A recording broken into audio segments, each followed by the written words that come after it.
My name is Rehan Abdulmughni with the Small Business Center, and we do a weekly webinar series for small business owners and entrepreneurs. For those of you who are new, welcome. For those of you who have been to our webinars before, welcome as well.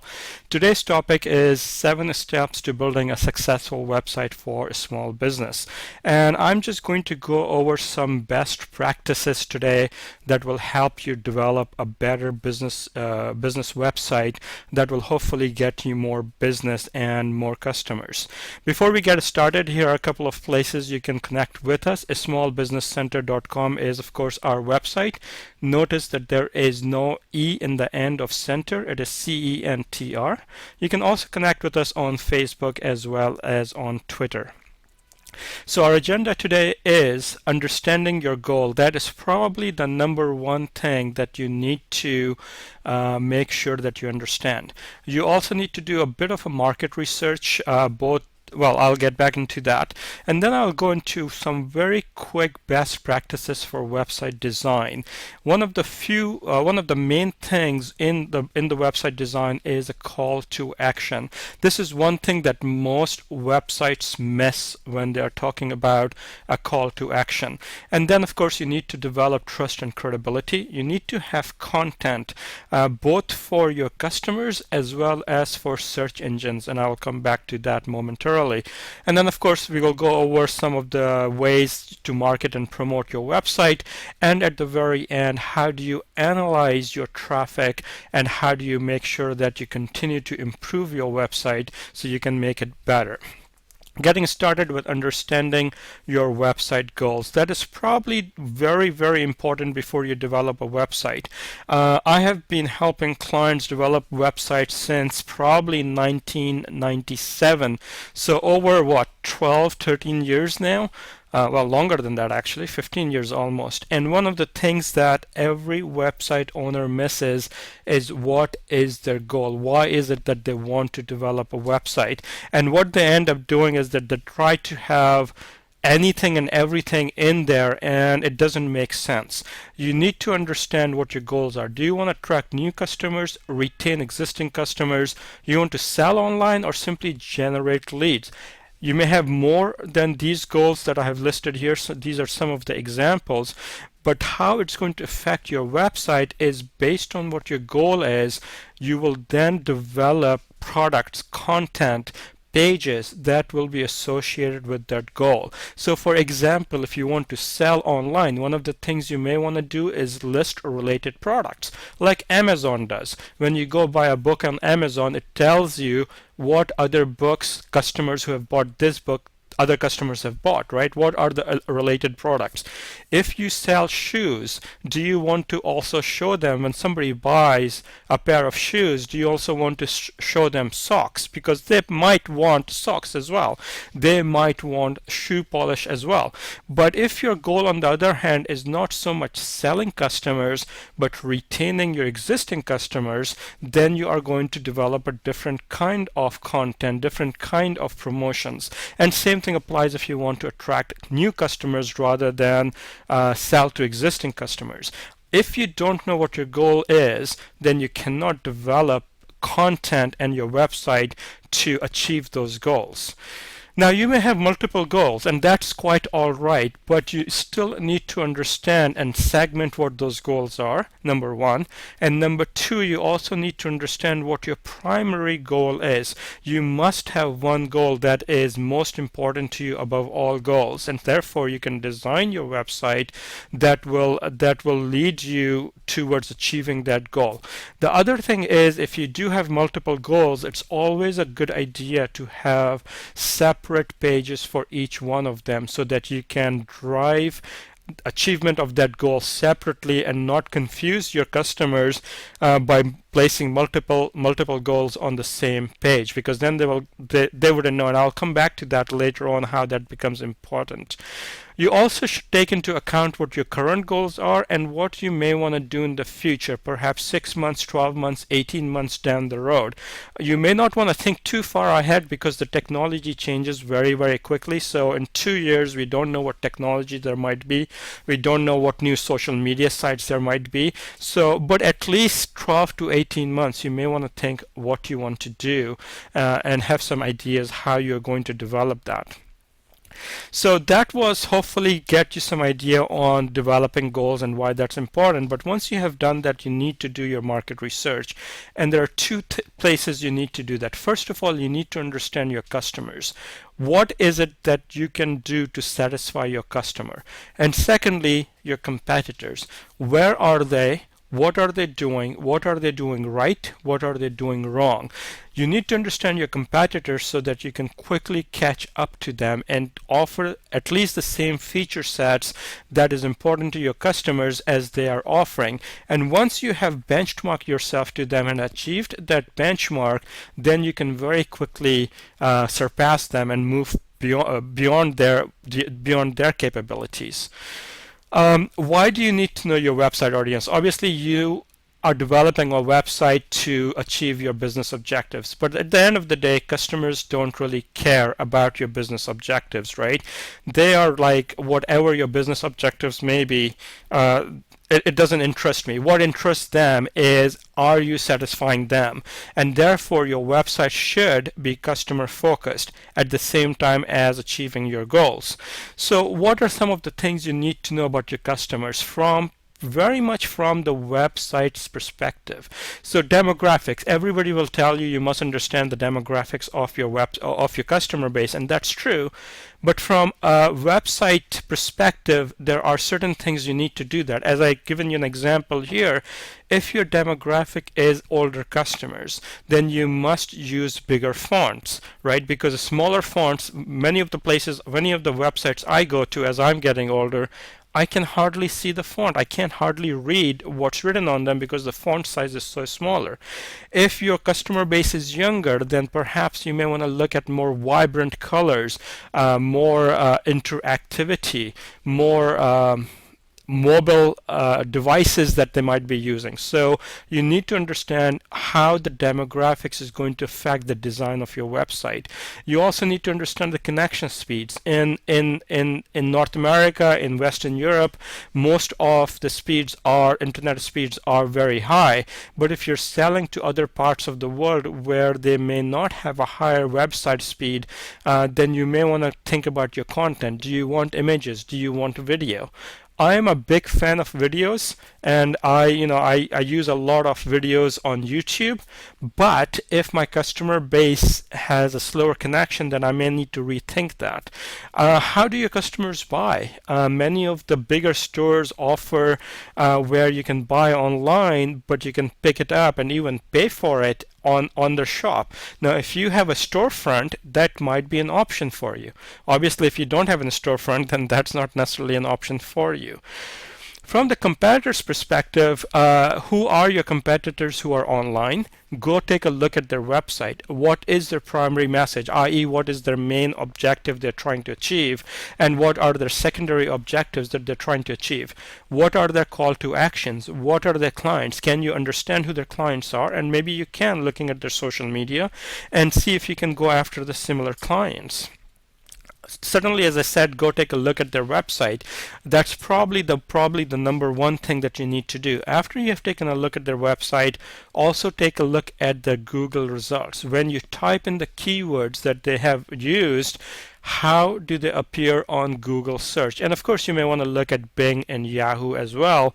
But Google is still the 800-pound gorilla in the search business. So certainly look at how they are appearing on Google. Look at what keywords they are using. Where for those keywords are they appearing? Some of the places that you can use to spy, I use the word spy, but some of the things you can do to spy on your competitors is certainly use Google Alerts. If you have not used Google Alerts, I highly recommend that you do that.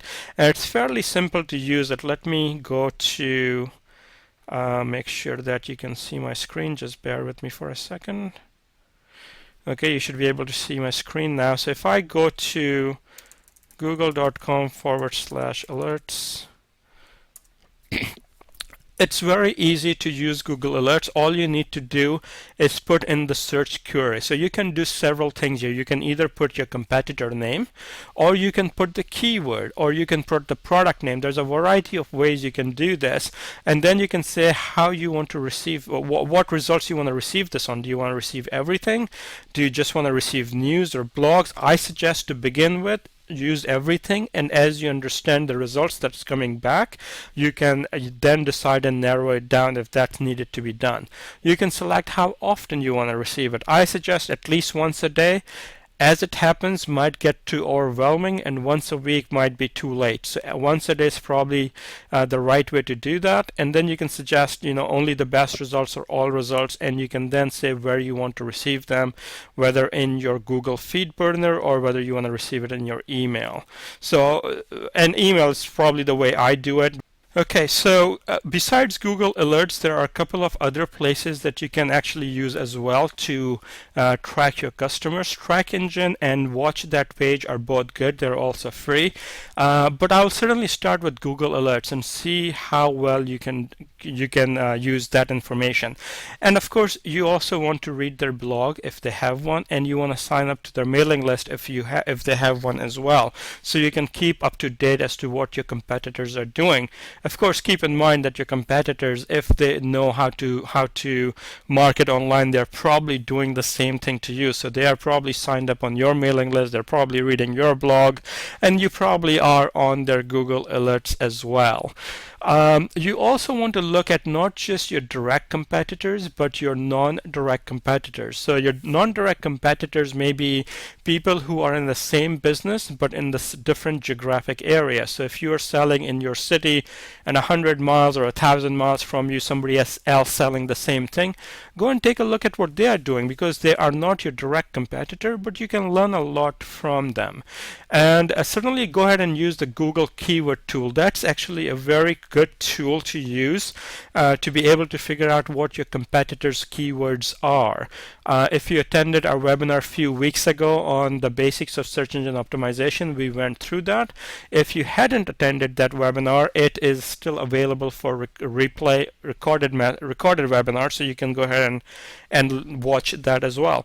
And certainly go and take a look at their social media sites, Facebook, Twitter, and see who their customers are, see what kind of messages they are putting out, see what kind of campaigns they are running. Are they giving away coupons? Are they doing contests? So they're giving away free stuff.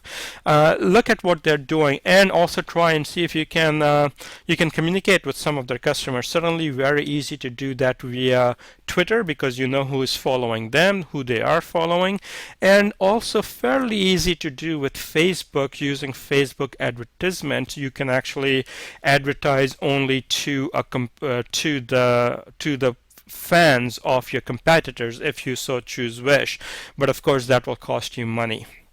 So once you have figured out who your customers are and your competitors are, and you have figured out your website goals, you need to now develop a website. And some of the best practices for that are these. Make sure that it is easy to navigate. Don't make it complicated. There's a great book called Don't Make Me Think. I forgot the name of the author. The title of the book is Don't Make Me Think. It's a great book. It's written about website design, and I highly recommend that. If you can grab your hands on it, go ahead and read it. It's a very easy read. It's not difficult, and it's very quick as well to read it. And some of the things that he does talk about is make it easy for your customers to do business with you. Don't make them think. If your navigation is difficult, you're going to make them think. If your website is loading slowly, you're going to make them wait. Don't make them think. Don't make them wait. And that will make it easier for them to do business.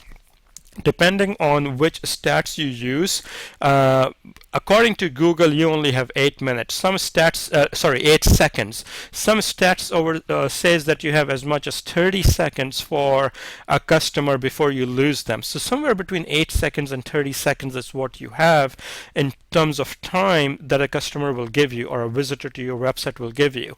Any more than that, they're probably going to leave you. So make sure that you're not making them think. Make sure that the navigation is easy, it's quick to load. Make sure that your pages are clean and clear so that they can understand where they are instead of cluttering it up with a lot of things. Remember how I said that give them one objective, and that's where your call to action comes in, right? Tell them what you need them to do next. Again, don't make them think, tell them what you need to do next. Make sure that all of your important stuff is above the fold. Above the fold means that they don't have to scroll down. If you have a lot of stuff and they have to scroll down, you're going to lose them. Make sure all the important stuff, especially your call to action, is above the fold. You want to have something to engage with your customers if it's appropriate. So for example, you can have a video. Videos usually are engaging, or anything that is interactive so they can give you feedback. For example, if you have a chat version there. Now all of these may not be appropriate for you and your business and your website. These are some suggestions and ideas, but if you can engage with your customer in some way, that would be good. So for example, if you have a blog and you have given them the ability to comment on the blog where they are engaging with you, that would be a good thing. Keep your website up to date. That's not only good for your customer, but also good for search engines. So keeping up to date, the simplest strategy would be to have a blog. I have been to many sites where it says news, and you go take a look at news page, and the last news on this was from 4 years ago, right? That's not really up to date. If you don't have a lot of news, take the page down. There's no reason to have that page if the news is 4 years old, right? And have a marketing strategies. Don't just put a website up and hope that people will come, right? The old saying from that movie, if you build it, they will come. That's not true. If you build it, you still have to go and get them to come to you. So have a marketing strategy. Here's a website from mint.com, and you can see in here the navigation is fairly simple. It's not too complicated. There isn't a lot of stuff. You know what you need, what is the company, and how it works, right? Those are probably the two most important things that you will need to do. And if you notice that those two links are bigger fonts than the other three links, right? Because those are the most important things to do. And the call to action, free, get started, is right there, and it's above the fold. I don't have to scroll down.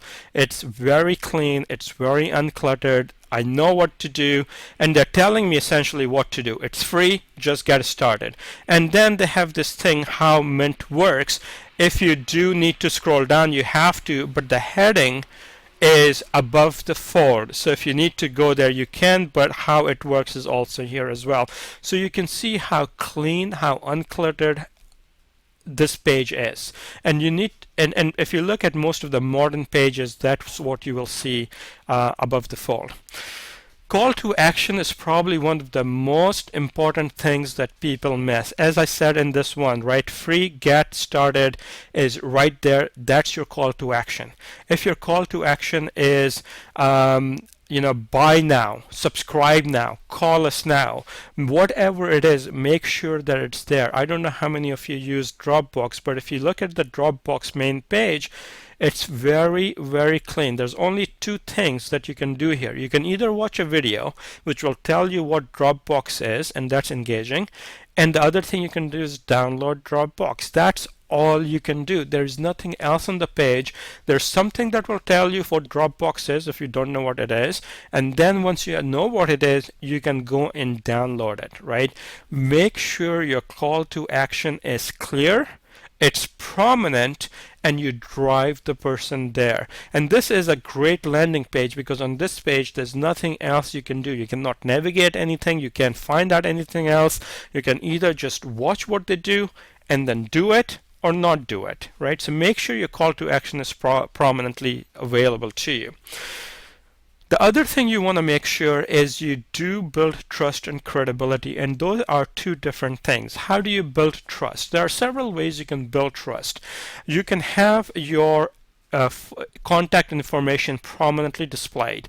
For this website, FreshBook, they have their phone number prominently displayed on every page in the header. So you know that there is actually somebody on the other end that will pick up the phone, hopefully pick up the phone and listen to you. You can put your email address, you can put your physical address if you want to. You can also put your own image, right? If you want to have your own image, so build that relationship with the person. As a matter of fact, I highly recommend that you do that. If you can, hire a photographer, take a professional image of yourself as the owner. If you have employees, get them all together and take an image of a group of employees so that customers can know that that's a person at the end of who they're dealing with, right? They're not dealing with this website, they're dealing with a human being. And then you can also say, what guarantees you're giving them. This is from Zappos. Some of you probably know what Zappos is. So, they offer free shipping. They offer free returns. They offer a return policy of for a whole 4 years. Or full year, sorry. Whole full year, and they provide 24-hour customer service. So you are building trust. You can find somebody, you can talk to somebody. If you buy it and you don't like it, you can send it back. It's not going to cost you. And of course, you can have testimonials. In this case, they have a testimonial in a video format, which is great, but you don't have to have it in a video format. You can just have in a textual format. But if you do have a video format, that's even better. All of these things are going to build trust in you, that people will think, yes, that's a company that I can deal with. But then you also should build credibility. Credibility will come from if somebody prominent have endorsed you.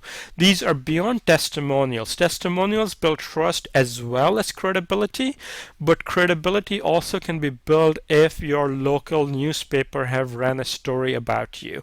If you have a local radio station have run a story about you. So if you can do some press releases, not just boring old press releases, but a press release as a story, that would be great. So that will build credibility. And yeah, I've used an example here from places like New York Times and Wall Street Journal, and you may be thinking, you may not be able to get it because you're a small business. Well, first of all, you may be able to get it, but secondly, you don't have to necessarily go for the national media. You can go for the local media, your local newspaper, your local magazine, your local radio and TV stations. They're always looking for news stories, and if you can give them a news story, they will be happy to do it, right?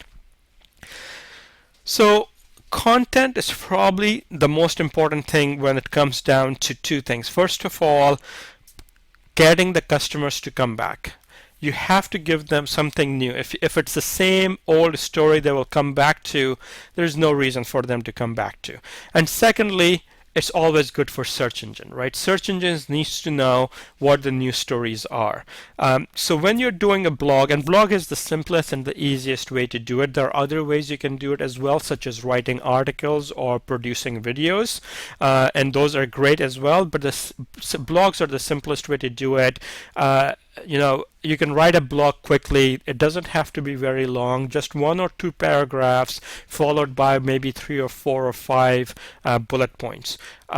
They can be things like, how do you do something? So if you, for example, sell shoes, you can talk about how to polish your shoes properly, or how to take care of your leather shoes properly, or you can talk about the latest trends in shoes. There's a lot of things that you can do on at least a weekly basis, and I recommend that you blog at least once a week. Make sure that it's clear and concise. Don't go on a long very long blog if you're writing a blog. If it's very long, then you can break it up into smaller blogs and you can do a series of blogs. So let's say if it's 2 pages long, you can do 3 blogs out of that instead of 1 blog. But if you want to do it together, you can write an ebook, right? Write a full article or even an ebook and make it available for download. Make it available for download in exchange for an email, so you can start building a mailing list out of that, right? Make sure that it's relevant and informative. If content is king, relevancy is the emperor, right? So content that is not relevant to your audience is, you might as well not have content, right? So make sure that it's relevant and informative. Having said that, there is no harm in also producing content that's a bit personal. So if there's somebody's birthday at your work, an employee's birthday or a customer's birthday, there's no harm in using that information in a blog and saying, congratulations or happy birthday or whatever that may be. If you do that once in a while, if every blog topic is that way, then of course they will lose interest. But once in a month, once in a quarter, if you do that, that's no harm in that.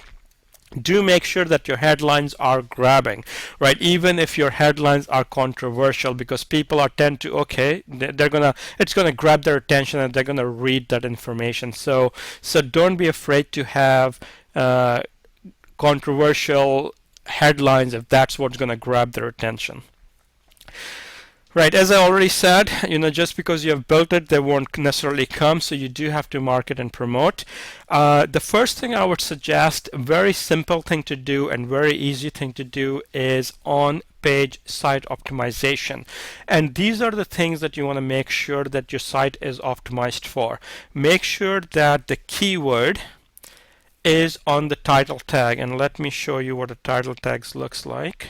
So before I go over, so you're looking at the title tag, you're looking at the URL and a couple of other things. So let me see if I can show you those things. If I go to mint.com as an example, if not that, let me actually, you know what, let me go to our website.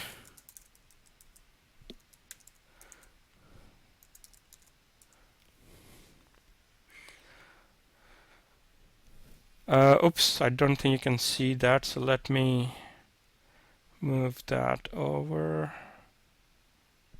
Okay, so this is our website, and our next one that's coming up is this one. So this is the title tag up here where it says understand your website, right? The title tag of course goes on, and when I hover above it you can see this little thing that pops up that has a full title site that says, the whole thing, understand your website traffic, introduction to Google Analytics. That's our title tag, and the keywords are in there. That's the first thing you want to do. The second thing you want to do is make sure that keywords are also in your URL. So smallbusinesscenter.com, and then the title of the page is also in the URL as well. So make sure that it's in there as well. Then you want to make sure that it's in the page heading. So this is what's called an H1 heading. Make sure the H1 headings have the keywords in there. And then of course you want to make sure the content is have the keywords associated with that as well. Couple of other things you want to make sure, and of course again, if you had attended our webinar on basics of search engine optimization, if you haven't, that's still available for you to attend. But if you have attended that, then you would have seen all of this information, so I'm not going to go over that right now. But make sure that some of those things are in there. It's in your title tag, it's in your URL, it's in your H1 tag and the content. And also it's in non-text content as well. So your image files, your video files, things like that, it's also in there as well.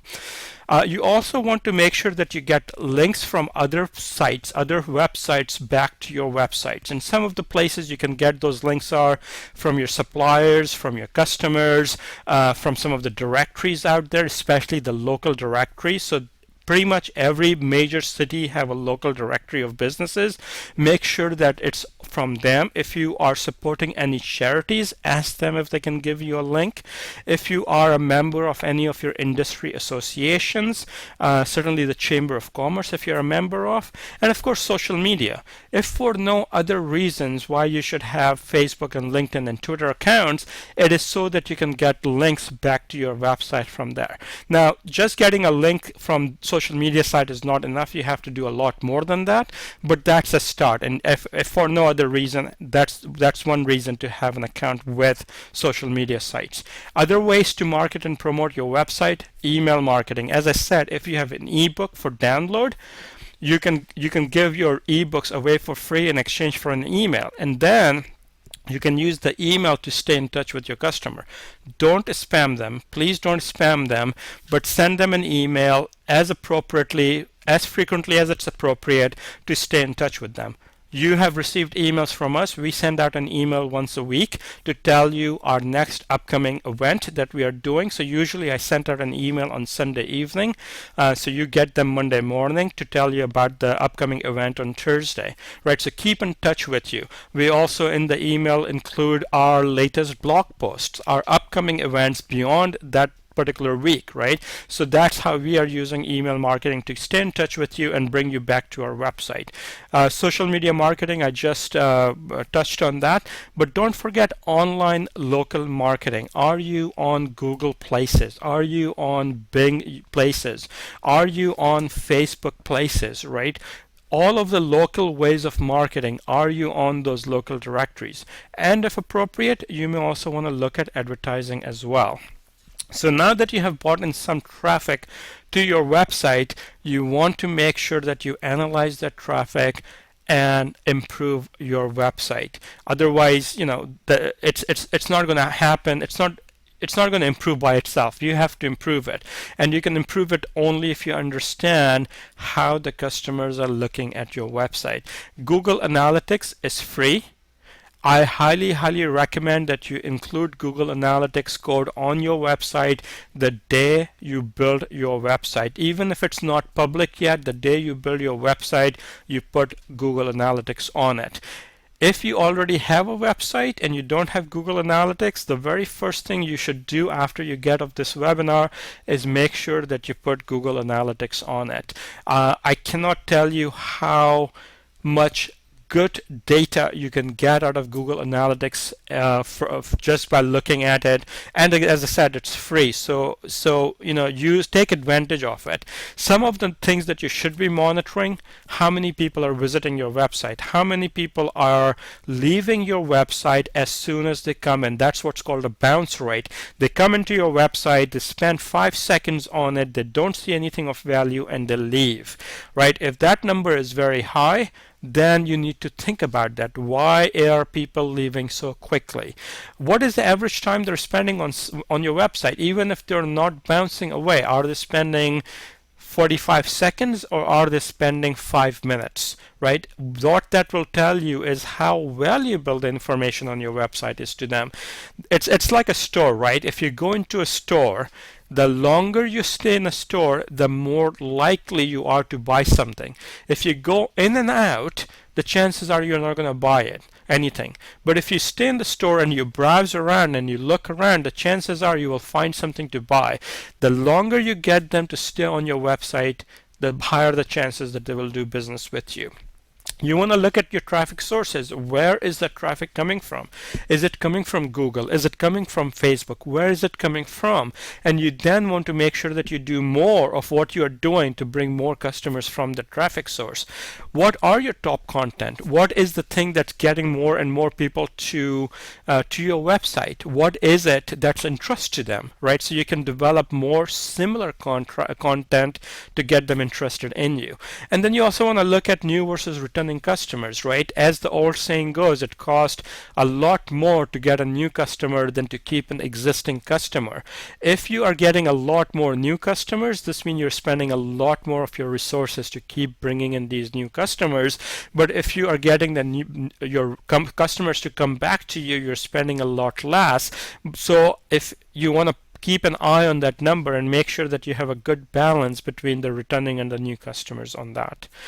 And then once you have that idea, then you need to fine-tune at your landing pages. There are a variety of things that you can do to make sure that you improve your website. And what I recommend, always improve one thing at a time. So for example, your call to action. Leave your page as is and change your call to action and see, let's say, over the next 1,000 visitors if your conversion has gone up or down. And conversion could be anything. It could be that somebody has bought something for you. It could be that somebody has signed up for an email from you. It could be that they have spent more time on your website because of that. Whatever conversion you have, you measure that conversion. Once you have done with that call to action, you can move on to a different thing, like for example your headline, and test that, see if a different headlines will increase your conversion. And this way you will continue to improve your website, you will continue to attract new customers, and you hopefully continue to get more and more business. So that's it for our today's webinar. Some of the things that we talked about today, we will be doing a more in-depth webinar on them. We talked about Google Analytics. Our next week's webinar on June 7th is going to be on Google Analytics. We are going to go a little bit about how to sign up for Google Analytics, how to embed the Google Analytics code on your own website, and then what are the few reporting things that you should look at that will make a difference in your website. Week after that, on June 14th, we are going to talk about landing page optimization. How do you get your landing page so that people are going to buy from you and take the action that you want them to take? And then in 2 weeks, on June 21st, we are going to talk about Website Optimizer. That's the tool, again, that's free tool from Google, and that's the tool we are going to use to do those conversions on that. So if we have a call to action, we change that call to action slightly and see what happens. Website Optimizer is the one that's going to tell you which one was working better than the other one, which call to action was better than the other one. So if you were interested in there, make sure that you go to smallbusinesscenter.com and sign up for any of those events that you are interested in. With that is the end of the presentation.